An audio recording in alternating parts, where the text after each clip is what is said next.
ఇదే మండలం బోరవెల్లి సవిడిగాం కొత్తూరు సవిడిగాం నివాసి తిరుపతిరావు గారు బీజేపీ మండల పార్టీ అధ్యక్షుల వారికి, అలాగే మూర్తయ్యకి, ఎంపీపీ గారికి, వేదికను అలంకరించిన పెద్దలందరికీ కూడా నా యొక్క హృదయపూర్వక ధన్యవాదాలు, నమస్కారాలు తెలియజేసుకుంటూ కొత్తూరు సవిడిగాం, అలాగే అంబటివానిపేట, అలాగే దీపావళి, ఇతర చుట్టుపక్కల పంచాయతీ నుండి వచ్చినటువంటి ప్రజలందరికీ, అంపోలు పంచాయతీ అంతా 9 హ్యామ్లెట్స్ నుండి కూడా వచ్చిన ప్రతి ఒక్కరికి కూడా ఇంత తక్కువ సమయంలో మేము ఇది నిర్ణయించిన వెంటనే ఈ సభని ఇంత దిగ్విజయం చేసినటువంటి నాయకులకి, కార్యకర్తలకి, అభిమానులకి అందరూ కూడా నా హృదయపూర్వక నమస్కారాలు, ధన్యవాదాలు తెలియజేసుకుంటున్నాను.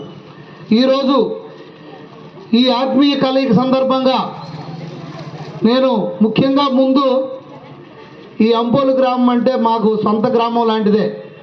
ఎందుకంటే ఇక్కడ ఉండే రెవెన్యూ విలేజ్ కూడా కృష్ణపేట అంతా కలిపే ఉంటుంది. తెల్లవారితో అందరం కలిసిమెలిసి ఉంటాం.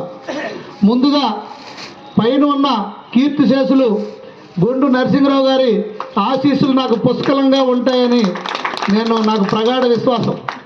ఎందుకంటే ఆయనతో 3.5 గంటలు నేను మాట్లాడడం జరిగింది. ఆ తరువాత 3-4 మంత్స్లో ఆయన పరమపదించడం జరిగింది. సో ఈ 3.5 గంటల్లో నాకు ఎంతో చరిత్ర ఆయన నాకు చెప్పడం జరిగింది. అయితే ఈ సందర్భంగా నేను ఒకటే తెలియజేసుకుంటున్నాను, మన రాష్ట్రంలో కానీ మన దేశంలో కానీ ఎన్డీఏ కూటమి నరేంద్ర మోడీ గారు చేస్తున్న అభివృద్ధి పనుల్ని మన రాష్ట్రంలో మనం అవి ఉపయోగించుకోలేకపోయాం. దురదృష్టవశాత్తు ఈ ప్రభుత్వం ప్రజా వ్యతిరేక విధానాల వల్ల మొత్తం రాష్ట్రం 30 సంవత్సరాలు వెనక్కి వెళ్ళిపోయింది.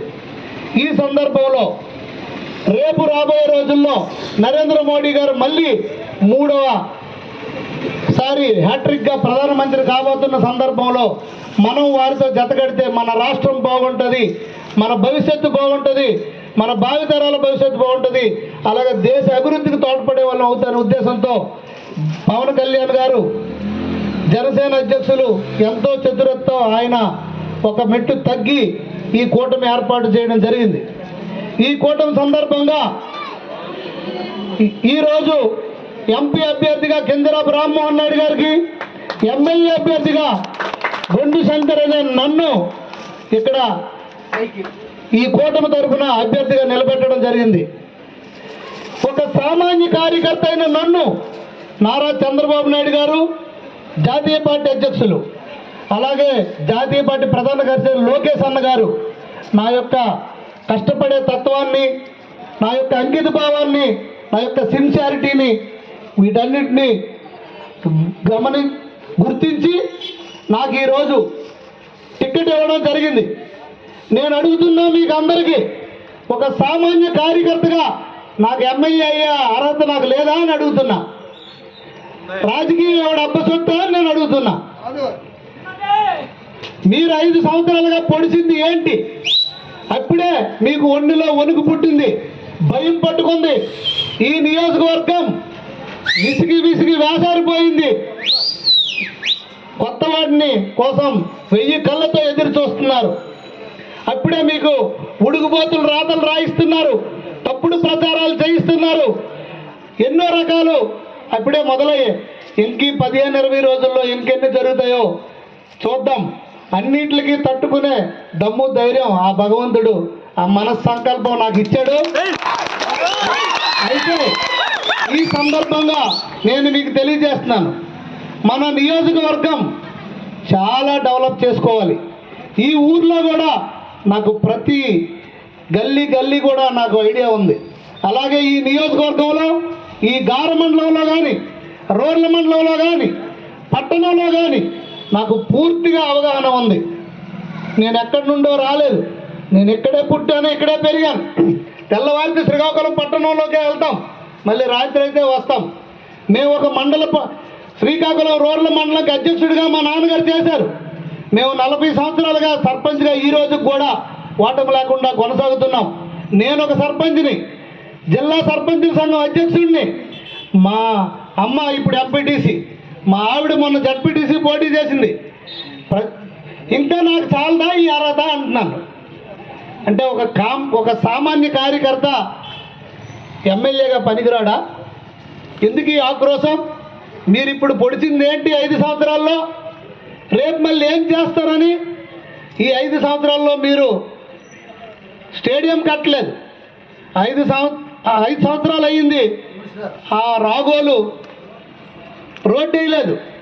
అంటే మళ్ళీ 5 సంవత్సరాల్లో వచ్చినా అవి అలాగే ఉంటాయి. అయితే మీకున్న చిత్తశుద్ధిది వంశధార, మీకు 3 పంటలు పండించుకోవచ్చు అన్నారు. ఏది? మొన్న నేను వెళ్ళకపోతే టైలాండ్కి నీరేది? అంటే గడ్డలు తవ్వేసి గడ్డ మీద ఒకసారి నడిచి వెళ్ళిపోతే అయిపోద్దా? రొటీన్ మెయింటెనెన్స్ చేయాలి. ప్రతి సంవత్సరం పూడికి తీయాలి.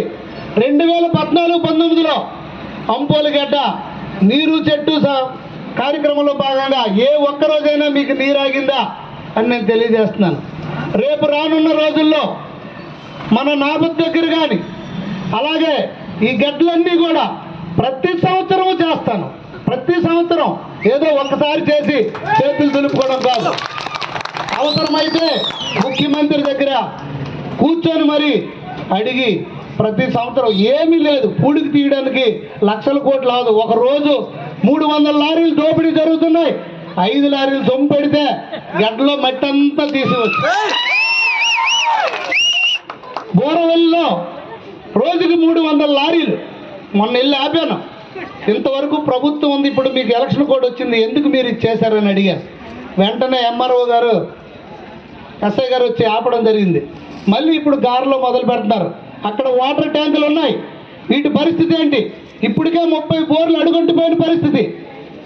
అలాగే కృష్ణాపేట నుండి అంపోలు గడ్డ వరకు